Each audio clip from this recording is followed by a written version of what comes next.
My dear friends, চলো আজ শিখে নিই এই ছবিটা আঁকা। তো প্রথমে মুরগির উপরের পার্টটার জন্য আমরা ইউ শেপ দিয়ে নিয়েছি। এরপর স্টেপ বাই স্টেপ তোমরা ফলো করো।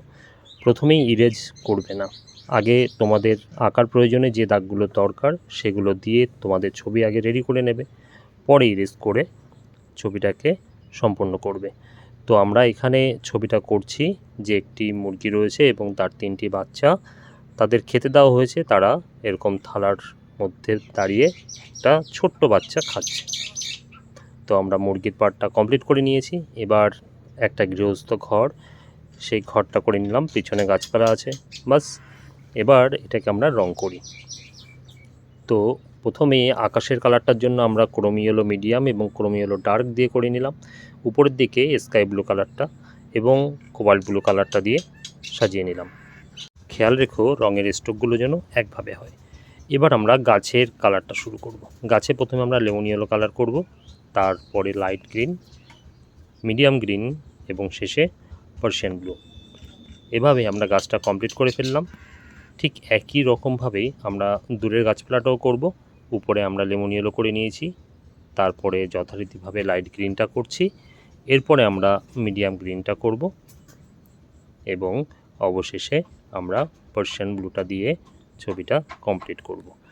তো দেখো, তোমরা কিন্তু রঙটাকে একভাবে করবে। বারবার করে একটা কথাই বলছি, ঘরের চালের ক্ষেত্রে আমরা প্রথমে ভার্মিলিয়ন করে নিয়েছি, তারপর ভেতরের পার্টটার জন্য একটু রেড ইউজ করেছি।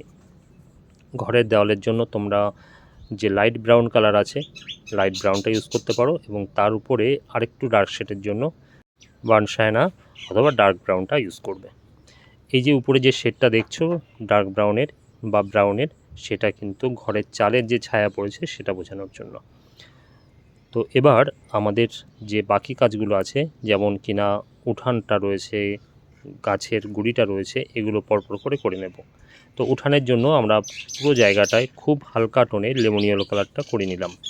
এর উপরে একদমই খুব হালকাভাবে ফার্স্ট টোন তোমরা লাইট গ্রিন কালারটা হালকা করে ডান বাম করে এভাবে ঘষবে এবং একটু ব্লেন্ড করে নেবে।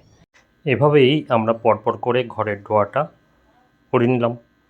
এবার মুরগি ও মুরগির বাচ্চা রং করার জন্য আমরা ক্রোমি ইয়েলো ডার্ক যে কালারটা, সেই কালারটা দিয়ে মুরগি এবং তার বাচ্চাদের একইভাবে রং করে ফেললাম। এরপরে আমরা ভার্মিলিয়নের কাজটা করব। এই কাজটা কিন্তু অত্যন্ত গুরুত্বপূর্ণ। হাবিজাবিভাবে রং করলে হবে না, কিন্তু ছোট ছোট করে দাগ দিয়ে সুন্দরভাবে মুরগিটাকে সাজাতে হবে। ঠিক একই রকমভাবে মুরগির যে ছোট্ট ছোট্ট বাচ্চাগুলো আছে তাদেরও আমরা ভার্মিলিয়ন কালার দিয়ে সাজিয়ে ফেলব।